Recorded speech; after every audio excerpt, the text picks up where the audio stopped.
Friends, welcome to Dog Park Block of the Month, month number 2, designed by McKenna Ryan. I'll be your host, Rob Appell, as I take you through the thrill of the chase. Are you ready? Let's get started.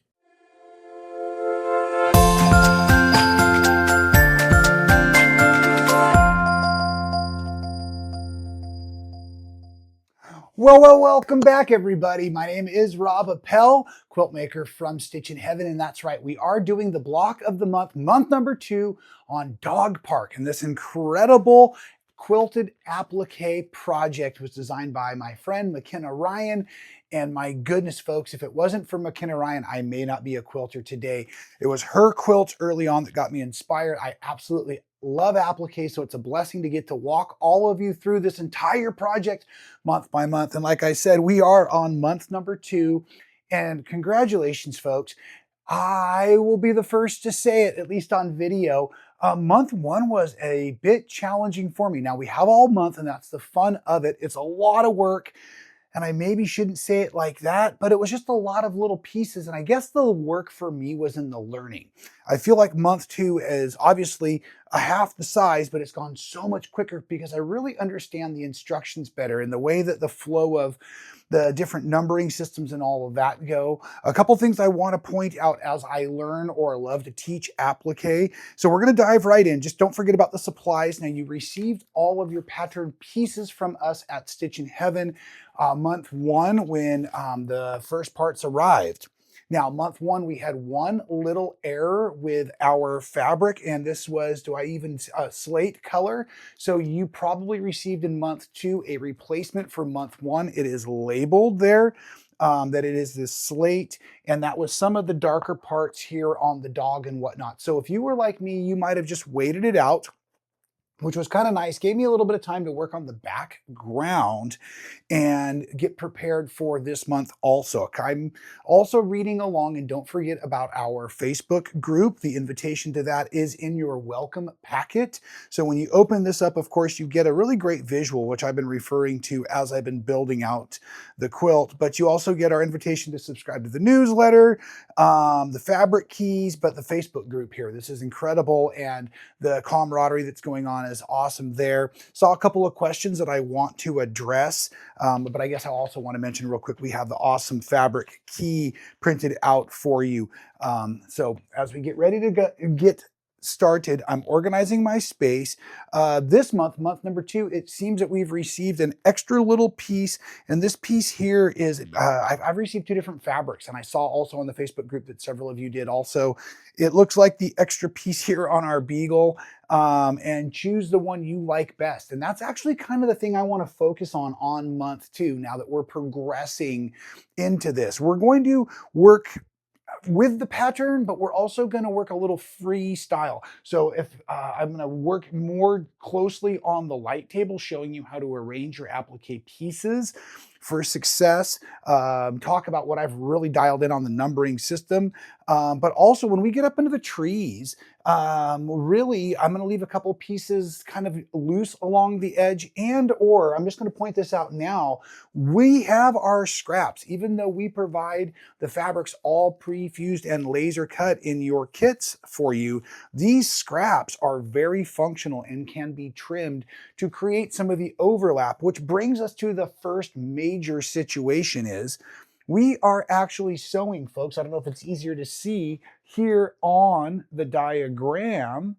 or up on the wall. We're actually joining right now this edge to this edge. So what I did, and if you haven't started already on month 2, please follow these steps. We're gonna cut our background to the 17 inches wide we need, but we only need 35 inches, and you've been provided 45 inches. So depending on how you originally cut your month 1 background, I'm going to encourage you to hold up the fabric for month 2 and position it and make some markings as you need to where to put in your rolling hills, your shadow piece down here, and your tree branch. And you can see right now, because of this pin, that is actually holding my tree branch specifically in place, because one of the things I always teach on applique projects is I'm not going to iron anything down here until I know where everything goes, whether I put it together a little freestyle, like I said, I'm going to do in the trees, or exact like I'm going to do with the dog, or you can see that I've already done with the dog and the little squirrel. Okay, information on your little squirrel, mentioning how to read the pattern. I figured it out finally. It took me a little while, but I worked on it step by, I guess I should say day after day a little bit. I found most of the critters have their own letter. So like the critter this dog we're going to work on here in a minute, it's dog B. And then the dog I've already built here, our little beagle, that's dog A. But the squirrel doesn't have a letter, so it only had its parts numbered. It literally only had parts 1, 2, 3, 4, 5. But you could tell they weren't the green parts for the background, as where the other dogs were labeled like B1, B2, B3. So as I'm now getting more organized, I cut out the pieces and I set them aside per critter, right? Dog or squirrel or even bush, laying in the big pieces and just kind of eyeballing where everything goes after accounting for the alignment of this edge to this edge. I did also run into a situation where one of my fabrics wasn't bonded awesome. And that's where I really want to start today in the how-tos versus the what-tos. So as we get ready to dive in, this fabric here, as I started to peel off the fabric from the paper, it didn't sound the same as the others. It was a little more scratchy sounding, and I could actually feel there was a roughness still on the paper here, and it wasn't bonded to the glue. So there's two tricks you can do. The first is obviously get your iron nice and hot, and then you can go to an opposite side. It's not possible that maybe the iron was just cooling slightly as it got to that edge. So you could go to another edge, and now nice and clear, nice and safe, I can peel towards the edge that is not bonded, or with my fabric down. And again, folks, I'm on my wool mat just for a brief moment, and I'm just going to go ahead and just touch, touch, touch to bond that. And when I set them on my wool mat, I also do have my cutting surface below me. So that's something that if you were really pressing, you would never do. I just wanted to show you briefly how that's going to help that bond. But as I'm going to go ahead and take this now and peel away, I'm just going to go ahead and make sure, and now you can see that shiny is on the back of the fabric, put my paper in my trash can, and now my bush here is ready to go into the background, and that background rolls right along this rolling hill here. Okay, now we know we're going to have a seam here. So really, folks, I have two options. I can save this bush until after I place the seam, which is what I'm going to personally do. This bush is cut to get caught in the seam. The tree is set to get caught in the seam. So this bush I'm actually going to set aside, and the little pink flowers are going to go on that bush. So I'm going to also set that aside. But because I have everything else laid out, I'm not going to sew the seam until everything is pressed down except for that one bush. And I may leave one or two pieces of the leaves from the edge of the branch as we go. Now, if you're just getting started and you haven't watched the month one video, please do that. But we do have, like I've been referring to, our layout page, but we also have, or I should call it our placement guide page. We also have the cutting guides. So folks, you have a sets of instructions that have all of your pieces individually gathered by color, and those are numbered there. And when you first get your fabrics out of the kit, you're going to want to, before you separate anything, number out all of those pieces according to the cutting guide so that you know what the numbers are, so that later on when they all come apart, you have them labeled and easy to work with. Okay, so now that being said, I'm going to dive into placement on our big dog over here, dog B for month 2. And what I'm doing actually, first of all, is I'm just organizing some of my pieces. I'm going to go ahead and use a weight or two on top of my paper so it doesn't move. And I'm also placing a Teflon pressing sheet below my applique pieces, but on top of my printout so that I can just tack these with my little Clover mini iron. Now, what I've learned after doing a few of these is several of these pieces, thinking like artists, are going to be working in layers. So the dog's back leg is going to be behind. So it's the first thing I'm going to put down. We can make slight arrangements, and this is where our tweezers and our stiletto comes in real handy. But see, that leg's going to fit there. And now this bigger piece of the dog is going to go ahead and lay on. I like to just roll my fingers on kind of a smaller edge of the appliques to get the paper started to release. And now, as I come through, I'm going to get it pretty close to where it needs to be. I'm not going to fuss over anything at the moment. I can kind of see that there's this one more shape that's going to lay in here, like this. And that piece, all three of those then can be tacked at the back end so that they're not moving around while I work on the front end. I'm only tacking. One of the things that often happens with fusible applique is we often over iron. So if you're preparing your own fabrics, you don't want to iron too long. Follow the manufacturer's instructions when you're putting the fabric, the adhesive on the back before you do any cutting. The other thing is if things don't stick, you may have actually over ironed versus under ironed. And if you keep ironing and ironing, you're only going to cause it to stick less. So at a certain point, you may need to stop and use like a basting glue, put a little bit of glue underneath to secure your piece before you get to the machine quilting. Now, I do all of my applique securing as machine quilting. This is where we're going to take a divide in the park. We're going to go on different trails with our pooches, right? Some of you are going to choose to free motion or blanket stitch or applique stitch or whatever each individual block. For me, I'm going to press everything together, join all the big blocks, and then go back and free motion machine through all of the layers. That's just the way I like to do it. Okay, now, wanting to point out, I've got those 3 layers. I've got my Clover mini iron set to high. And when I come down here, I'm going to actually just press this flank on the dog just a tad, just those little spaces, because all I need to do is hold the dark, shadowy, fun, like detail piece and the leg and the big dog together as I come up. Then I'm going to find the little leg here, B3, I think it is. Yep, easy grab. And I really have not been putting in the tiny little eyes and nose pieces on the big parts. I'm either going to lay them down as I press the main appliques to the whole background, but most likely I'll put them on right as I'm machine quilting those sections, because those little pieces could have a tendency to fall off, as well as I might just put them onto the design with thread versus fabric because they're so small. Notice the use of my tweezers there. That can hold things down nice and secure. And again, now I'm just going to tack that.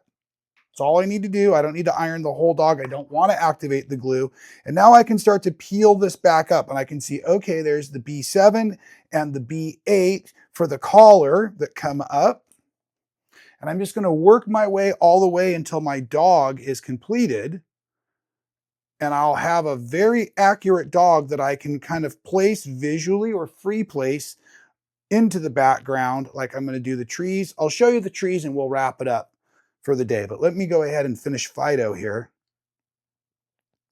so you can watch me move him or her after they cool. It cools. Probably hard for you all to tell, but I can technically see the background lines just slightly when I put that down like that.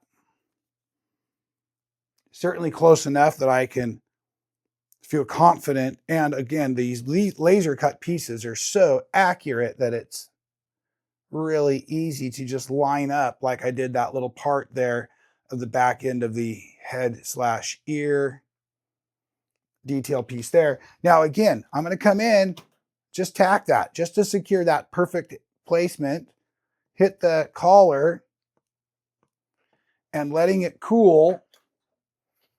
Let's check what our nose is, the 13. And a lot of times, for like I was saying, with these little black pieces, I'm actually keeping everything secured as I go on the background cutting piece. So I'll just cut out one at a time as needed.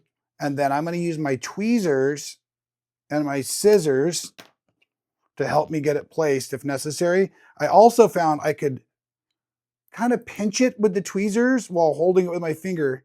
That way I'm going to ensure that I have the glue side down and the design side up. Place that little nose right there. Again, tack it. Just tacking, because we're going to really secure it here in a second, all of these pieces. Now, back where the dog's cooled, I'm coming back here. I'm going to peel up this way gently. Now I can move the entire dog into the design. I'm going to reference here my outline, which shows he's standing down near the bottom of the dark green shadow, thinking about what comes next. So I wouldn't want the tail to get caught in that. And I do want both feet to show on the front here. Although notice the beagle, I have one foot showing behind. Now what I'm going to do is I'm looking to make sure everything is where I want it. Okay. My background pieces, I've counted for the different tones in the rolling hills. I'm going to get my iron hot but dry. And with this, I am going to come from the middle and I'm going to first press and lift. Press and lift. And I'm kind of pulling down on the tree. And I'm going to secure all of my beagle here. And now I'm kind of pressing my background out. I had a few folds, right? So if I work this up, I want to make sure that I don't get anything caught. See a little bit of background showing through. So I'm going to slow down and not press anything further than this, but I've already secured this dog's paw as well. So now I can finish out all of this bottom area. I'm on a wooden plywood ironing board I made for myself years ago. Well, Levi, sorry, I didn't make it for myself. Friend made it for me. And it works terrific.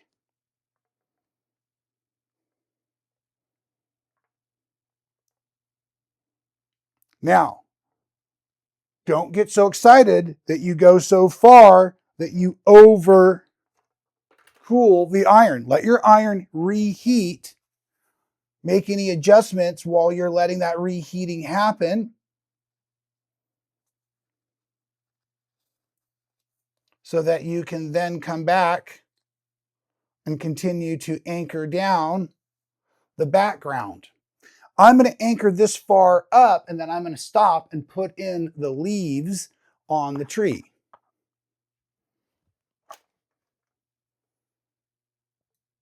You'll notice when I position my iron for a drop down to secure the applique, I'm trying to catch like the branch and the top of the tree or the bush in the background at one time. I'm going to pull up on the trunk a little, or the stalk of the tree now, and you see how I caught it? The bushes. I'm going to come up and I'm going to get the squirrel.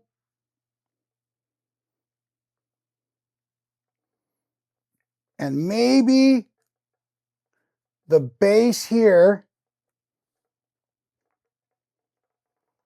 And then I'm going to stop so I can start to put in the top of my tree.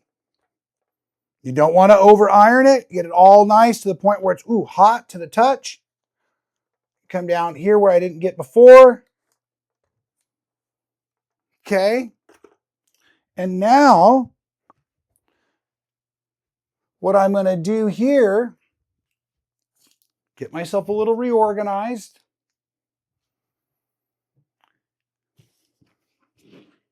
And I'm going to just eyeball the places as I come down on my tree parts. But I want the branches to be able to go in and out of the leaves. So we want to make sure that we don't iron the branches before we engage the leaves. Okay, Kelly 5, I'm holding Kelly 5. That's that piece right there. And notice, folks, it's kind of designed to hug the edges. So I'm going to put down what are, well, like any puzzle, the easy pieces first.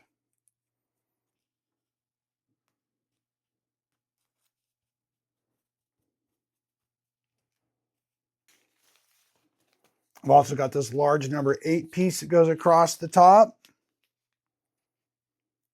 And the piece in the center is showing here the tree coming through, which is really cool.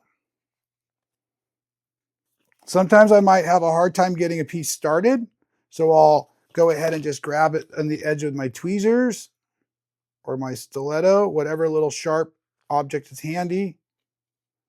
And then I'll just pull away at the paper slowly in case the reason it was hard to get started was the paper and the glue weren't releasing appropriately. This piece shows it's going to go almost all the way over to here and touch. And any ones that hang off of the edge are no problem for the design. However, they would be a problem for the ironing board. So, and I've already secured that so I can pull my pin out now. So when I go to press this, I'm not going to put my iron right on the edge. I'll bring it close to the edge, but then I'll trim it off so that I don't accidentally press that while just getting everything beautified.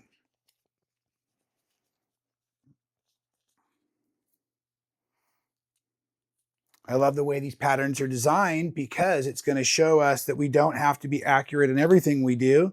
Just the key pieces or those foreground pieces, these background pieces are really pretty generic as far as their shape and the fabrics used, but really come to life because of their placement and their colors, as well as the free motion quilting we can add in later on. And again, folks, just notice how the branches are showing through as I work on this. So using the paper as a suggestion and using my eyes for everything else. I will basically just take a moment each time and orient the shape with the paper. The paper is facing the finished direction for the layout map. That helps a lot of times.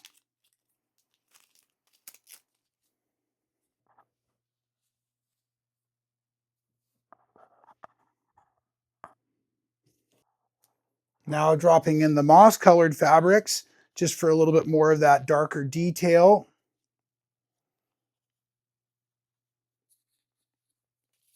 And I can see this one here, actually I said dropping it in, but it actually is going to go underneath. And I can tell also because this edge is cut pretty plain. It doesn't have much detail, so that'll give us the opportunity to slide it in underneath the Kelly piece there. Okay, that just happened again. I got at the edge and I started to peel away the fabric from the glue. So I'm going to a different spot to check it.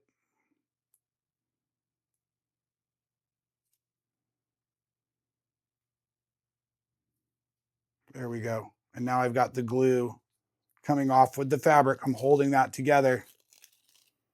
Nice. And I'm going to take that less than exciting edge and I'm going to slide it underneath that really exciting edge. And now we've got some really cool perspective color there.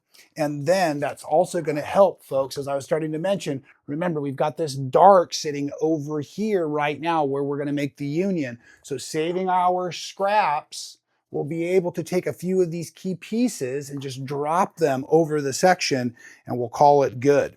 So this is going to be a super easy way to finish. I'm going to go ahead and press this together right now. I'm going to pin my scraps there, but I'm not going to make any final decisions about securing it until I've given myself a little bit of time to think and maybe even see what comes next in month 3, right? And speaking of month 3, that's when I will be seeing all of you for another run through on how we are doing this awesome block of the month by our dear friend McKenna Ryan. Dog Park, another super hit. Wonderful. This has been really fun, learning a lot. And that's the cool thing about doing these block of the months. I feel like we can always learn something from every project we do. Okay, folks, just as a reminder, even though I kind of eyeballed it, I'm very secure, very happy with everything lies. I'm going to keep these edges off of the ironing board by dropping my iron close to the edge, but not all the way to the edge. That'll secure my applique pieces without sticking my entire project to my ironing surface. And the last thing I will point out is, do note that I have not now hit the squirrel creature again with the iron, because I don't want to, like I was saying, over iron it. I want to make sure that my applique pieces are just affected the perfect cooking time, right? Not overdone. So anyways, hopefully these tips and suggestions have helped you. Please make sure you're following along on our Facebook group and make sure that you're asking your questions and sharing your successes there.